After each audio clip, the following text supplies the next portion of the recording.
नमस्कार, आप देख रहे हैं इंडिया सावधान न्यूज और मैं हूं आपके साथ मानवी ठाकुर। उत्तर प्रदेश जिला अलीगढ़ में 25 मई को 4 लोगों को गौमांस ले जाने का झूठा आरोप लगाकर जानवरों की तरह पीटा गया था और आज रिपोर्ट भी आ गई है जिसे गौमांस बताकर गुंडों ने पीटा वो गौमांस नहीं था। पीड़ितों को सुनकर आपकी आंख में आंसू आ जाएंगे। योगी आदित्यनाथ जी, क्या यही है आपके कानून का राज? अपराधियों को किसने दिया गौरक्षा के नाम पर गुंडागर्दी का लाइसेंस? आम आदमी पार्टी राज्यसभा सांसद संजय सिंह उत्तर प्रदेश में जंगल राज चल रहा है। पीड़ितों से मिले सांसद संजय सिंह हर मदद का भरोसा दिए।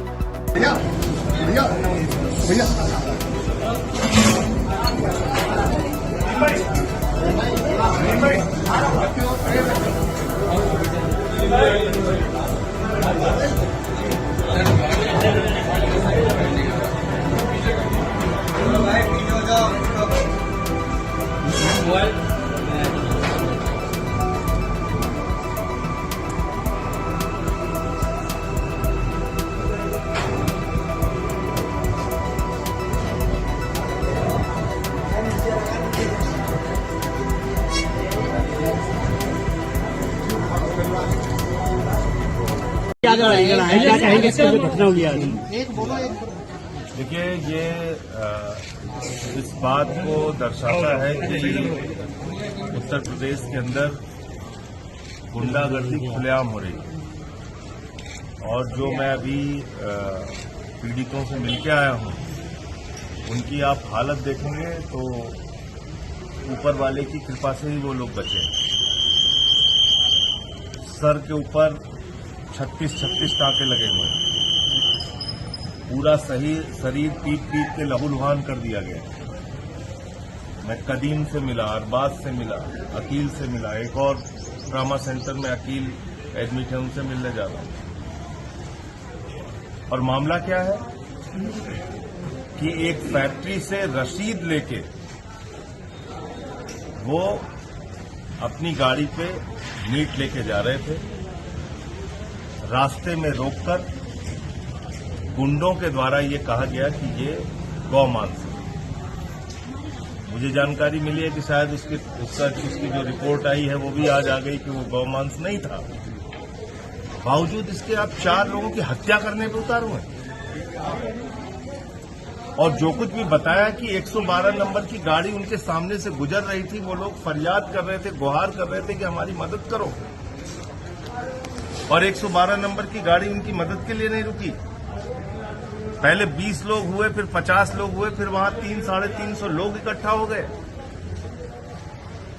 ये तो एक सुनियोजित हत्या की कोशिश पूरी तरीके से दिख रही है। और जिस तरीके से मारा गया है, ये तो मैं फिर दोहरा रहा हूं कि ऊपर वाले की कृपा से लोग बच गए, वरना तो बचना ही नहीं था। जितनी बुरी तरीके से इन लोगों को मारा गया। और बाद में भी पुलिस वाले जब वहां पे पहुंचे तो ये लोग खुद से जाके पुलिस की गाड़ी में बैठे। पुलिस वाले उतार रहे हैं इनको कि उतरो। तो मैं योगी आदित्यनाथ जी से, उत्तर प्रदेश के मुख्यमंत्री से कहना चाहता हूं, यही आपकी कानून व्यवस्था है। इसी का डंका आप पीट रहे हैं पूरे दुनिया में कि हमने यूपी की कानून व्यवस्था बहुत चुस्त कर दी है, दुरुस्त कर दी है, बहुत अच्छी कर दी है।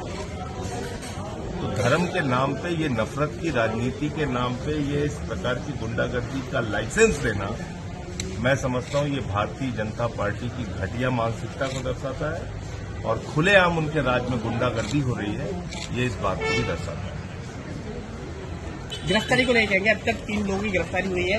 अभी जो मुझे पता चला है कि इसमें बहुत सारे ऐसे अभियुक्त हैं जिनको गिरफ्तार नहीं किया गया है और उनको शीघ्र ही गिरफ्तार करके कड़ी से कड़ी सजा दी जाए। और ऐसी सजा दी जाए, ऐसा फास्ट ट्रैक कोर्ट में उनका केस चला के ऐसी सजा दी जाए जो दूसरों के लिए नजीर बने। सांसद जी क्या मानते हैं, जिस तरह से अब फैसला भी जा रहा है जिस तरह, तो क्या लोग तो निर्दोष निकले एक तरह से? यही तो मैं आपसे कह रहा हूँ, यही तो मैं आपसे कह रहा हूँ। मैं यही तो आपसे कह रहा हूँ कि ये इनको घायल हुए, ये गुंडागर्दी का एक, देखिए लाइसेंस उनके दिलों के, ये उनके पास लाइसेंस था, वो जो मीट लेके जा रहे थे वो वैध था, उसकी रसीद थी उनके पास। तो इसमें तो कोई सवाल ही नहीं थी कि कोई गौ मांस वो लेके जा रहे थे। दूसरी बात यह है कि आप क्या गुंडागर्दी का लाइसेंस दे सकते हैं किसी को? कि कुछ लोग इकट्ठा हों और वो पकड़ के सबको मारने लगे और झूठा आरोप लगा के गौमांस। अब तो रिपोर्ट भी आ गई कि गौमांस नहीं था।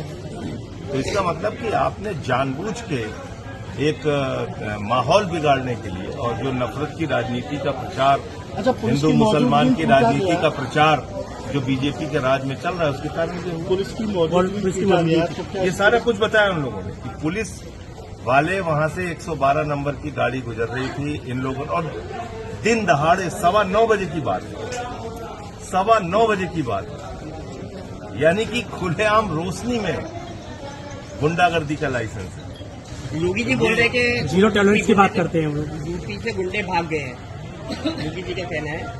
योगी जी के द्वारा प्रायोजित, उनके संगठन, उनकी पार्टी के द्वारा प्रायोजित गुंडों को लाइसेंस मिला हुआ है कुछ भी करने का। 24 घंटे में 14 हत्या हो रही है उत्तर प्रदेश के अंदर, एक ही जिले में, लखनऊ में। तो आप अंदाजा लगा सकते हैं कि क्या हालत है कानून व्यवस्था की। और ये जो घटना हुई है ये अपने आप में ये बताने के लिए काफी है कि यहाँ गुंडागर्दी का लाइसेंस मिला हुआ है। धर्म के नाम पे किसी को भी पकड़ो, मारो, कोई आपको कुछ बोलने वाला नहीं है। तो जो अभियुक्त आम आदमी है, पार्टी किस तरह की मांग करती है? हमारे साथी नदीम भाई हैं जो इनकी कानूनी लड़ाई है वो उसको हम लोग लड़ने का काम करेंगे। इनकी जो दवा इलाज में जो भी आर्थिक मदद होगी उसमें भी हम इनकी मदद करेंगे। और संसद का सत्र जब चलेगा तो आप सुन लीजिएगा मैं क्या बोलूँगा।